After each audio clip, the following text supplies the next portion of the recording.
Ya, Nabi Yunus itu hijrah tanpa seizin Allah. Kan Nabi itu ada wilayah tugasnya Pak, kalau selain Nabi Muhammad Sallallahu Alaihi Wasallam. Nah, Nabi Yunus itu beliau ditugaskan pada satu kaum dan beliau nggak tahan sama ulah kaumnya. Karena nggak tahan, beliau pilih pergi. Nggak boleh meninggalkan tugas tanpa seizin yang berikan tugas. Nah, beliau itu tanpa seizin. Makanya kalau Bapak baca dalam hadis Bukhari, dalam sejarah juga, itu Nabi ketika mau hijrah, itu Nabi tidak kunjung berangkat Pak, tunggu izin dari Allah. Ketika semua kaum muslimin udah pergi semua ke Madinah, udah pergi ke Madinah semua, itu Nabi tinggal berdua Pak, bertiga, beliau, Abu Bakar sama Ali radhiyallahu anhum, tinggal bertiga aja. Itu kata Abu Bakar, ya Rasulullah, kapan kita berangkat hijrah? Dalam hadis Bukhari Nabi mengatakan, aukamakal, tunggu izin dari Allah. Aku tidak mau pergi dari Mekah tanpa seizin Allah. Karena beliau ini kan petugasnya Allah. Nah, jadi kepercayaannya Allah. Dan tidak boleh bertindak di luar ketentuan yang di luar izin Allah. Nah, akhirnya begitu dapat izin, langsung beliau bilang sama Abu Bakar sudah dapat izin. Besok kita, nah gitu. Nah, Nabi Yunus ini beliau bertindak di luar izin Allah. Pertanyaannya loh, Nabi kok bisa berbuat salah begitu? Jawabannya sederhana aja. Nabi itu maksum. Maksum itu terhindar dari dosa, bukan dari salah. Dan para nabi itu harus pernah salah. Pertama supaya tidak, nanti sebagai contoh, pertama supaya tidak dituhankan dulu. Dan yang kedua, kalau nanti ada kesalahan yang sama, kita bisa belajar dari situ. Nah, tapi kesalahan Nabi selalu berujung pada benar akhirnya. Nah, benar akhirnya. Kenapa? Karena memang Allah yang mau dalam hal ini. Wallahu a'lam bishawab. Saya kira itu, Pak. Bahkan gara-gara Nabi Yunus pergi itu akhirnya kaumnya beriman semua, Pak. Itu yang ujungnya benar itu gitu. Jadi gara-gara Nabi Yunus pergi, kaumnya merasa nggak enak gimana sama Allah, semacam-macam, takut. Maka ada yang ketakutan, aduh ini Nabi Yunus sampai pergi gimana ya, kalau adab turun bagaimana? Akhirnya malah beriman semua. Nah, kesalahan tapi berujung pada beriman. Makanya kalau kata para ulama, kekasih Allah itu kalau main bola itu mesti gol. Kekasih Allah itu. Jadi misalnya gawangnya di sana ya, gawangnya di sana. Terus kok kekasih Allah itu nendang bolanya ke sana, itu tetap gol, Pak.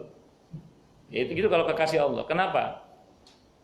Karena begitu dia nendang ke sana, oleh Allah gawangnya dipindah ke sana. Nah, gitu. Kalau Allah berkehendak gitu. Kalau kekasih Allah itu gitu. Nah, para nabi juga gitu. Beliau pergi dari kaumnya, justru setelah itu malah kaumnya pada beriman, Pak, setelah pergi itu. Tapi tetap Allah menegur beliau karena perginya tanpa seizin Allah. Dan Allah memang sengaja membuat nabinya harus pernah salah. Saya kira itu. Wallahu a'lam bishawab. Ada lagi yang lain? Monggo.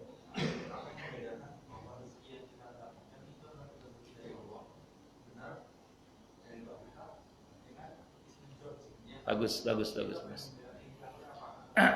Saya sempat nulis status gaji sama rezeki itu beda. Ya, jadi saya sempat nulis status di Facebook itu. Jadi gaji sama rezeki itu beda. Ada yang nanya itu, apa bedanya Ustadz gaji sama rezeki? Jadi kalau rezeki itu anugerah artinya, Mas. Nah, rezeki itu anugerah. Nah, sementara kalau gaji kan tergantung, ya mesti tergantung. Jadi bisa bernilai rezeki juga, tapi juga bisa bernilai istidraj gitu. Nah, pertanyaan Bapak menarik. Bagaimana kita bisa membedakan antara rezeki dengan istidraj? Kalau kita langsung menukik pada zat rezeki itu sendiri ya, atau yang kita peroleh itu sendiri, ini rumus saja. Nanti coba baca penjelasan tentang nikmat surga. Nanti saya tarik ke nikmat dunia. Nah, nikmat surga itu adalah nikmat yang pasti diberkahi oleh Allah. Dan itu rezeki. Saya ulang ya, nikmat surga itu adalah nikmat yang diberkahi oleh Allah. Dan itu pasti rezeki itu, pasti itu. Itu surga. Nah, coba nanti baca penghuni surga itu. Penghuni surga itu dengan nikmat yang dahsyat itu loh, Mas. Pertama tidak lalai dari Allah dia. Kesukaan mereka itu di surah Yunus, surah ke-10 ayat 10 itu. Subhanakallahumma wa tahiyyatuhum fiha salam wa akhiru da'wahum anil hamdulillahi rabbil alamin. Jadi orang surga itu dikit-dikit subhanallah, assalamualaikum, alhamdulillah. Jadi tidak pernah lalai dari Allah. Padahal nikmat surga itu dahsyat. Yang pertama, yang kedua, ahli surga itu di tengah-tengah nikmat yang dahsyat itu tidak lalai pada sesama juga, masih peduli. Yang pertama hadis Bukhari. Ahli surga bertanya, mana orang tua saya? Kata malaikat, orang tua Anda di surga paling bawah. Saya tak turun aja. Jangan. Orang tua Anda aja yang naik ke atas.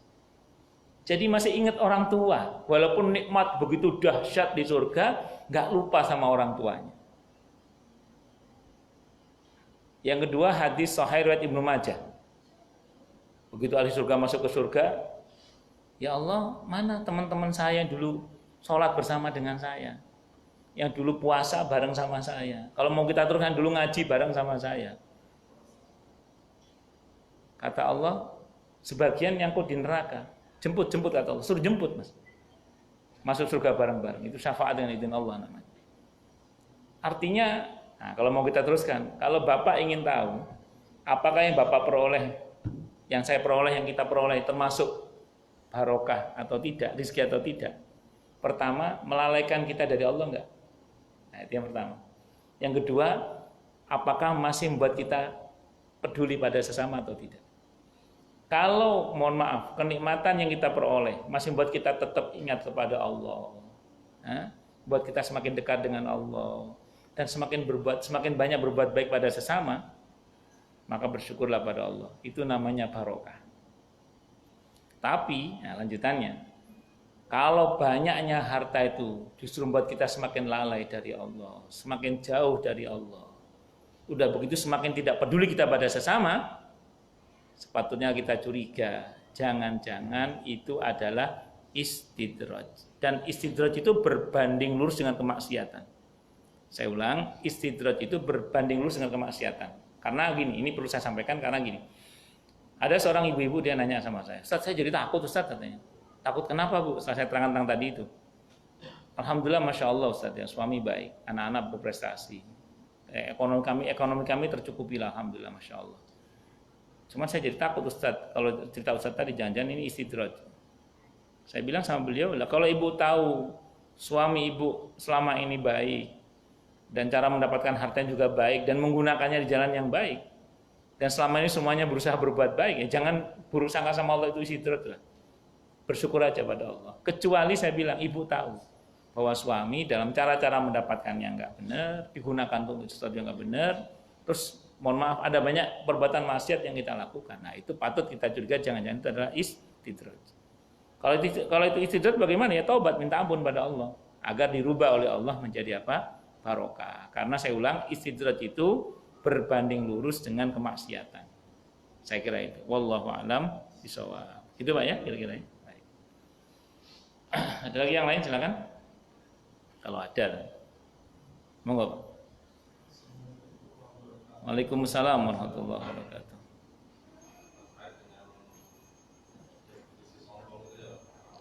Okay.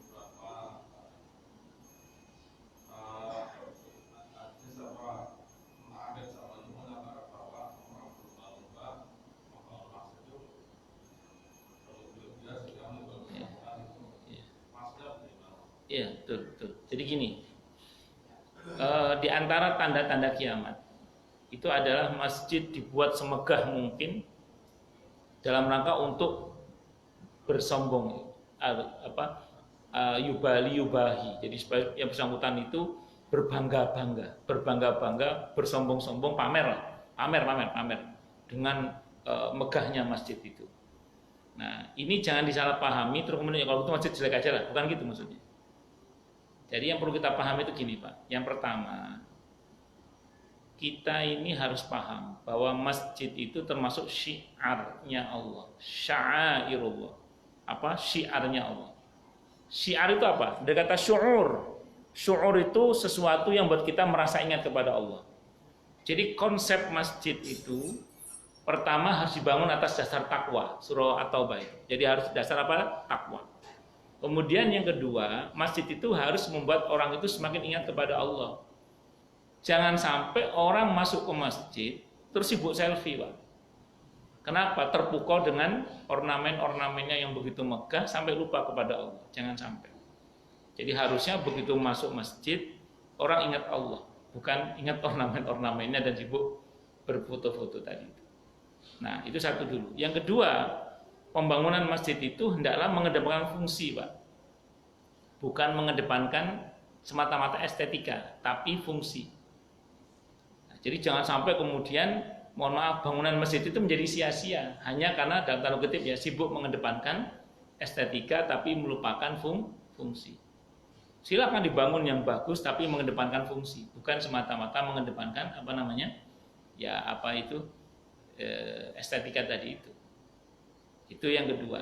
Dan yang ketiga kembali pada niatnya. Karena bahwa masjid itu ussisa ala taqwa kata Allah. Masjid itu dibangun atas dasar takwa. Nah, maka di akhir zaman nanti kata Nabi akan ada sekelompok orang yang membangun masjid dengan bermegah-megahan, terus kemudian tujuannya adalah untuk bersombong-sombongan. Ya prestis lah bagi sebagian orang kalau bisa bikin masjid yang sangat megah dan begitu seterusnya. Tapi saya ingin sampaikan kepada Anda semua termasuk saya sendiri, kalau ada orang bikin masjid bagus jangan disuudoni juga. Ya. Misalnya ada orang bikin masjid kubah emas misalnya, jangan disuudoni, wah sombong jangan. Kita tetap baik sangka aja. Nah, cuman kalau kita yang mau bikin masjid ditata niatnya. Jangan sampai kita termasuk orang yang sibuk bermegah-megahan dengan tujuan kemegahan itu sendiri. Harus atas dasar takwa dalam hal ini.